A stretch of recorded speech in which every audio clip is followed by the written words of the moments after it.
Months after shedding the title of the bloodiest parish, the unwanted moniker is being applied again to St. James. With the state of emergency no longer in place, gunmen are running rampant in the parish. It has led to calls for government to immediately address the situation. TVJ's Kalisha Williams has that story.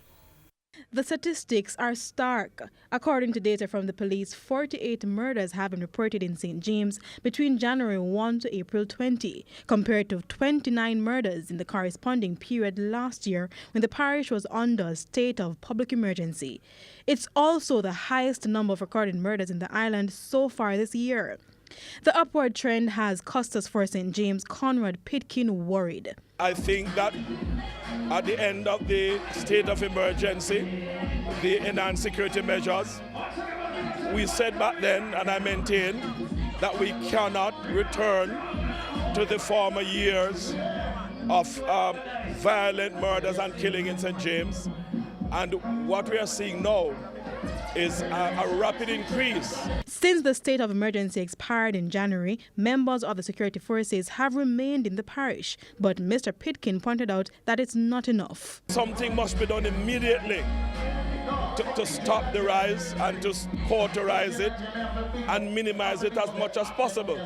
I think the citizens are returning to a place of fear and trepidation, and we can't afford that to happen.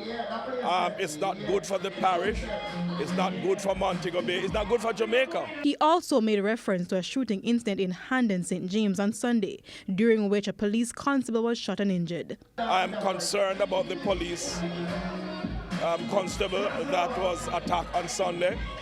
I thank God that he is alive, and from all indication, he will be okay. But this is something that is barbaric and should not have happened, and we need to take serious note about it. In the meantime, up to April 20, Jamaica had recorded 406 murders compared to 447 in 2018. That's 41 fewer homicides over the period. However, shootings are up, with 413 reported up to Saturday compared to 394 for the similar period of 2018. Kalisha Williams, TVJ News.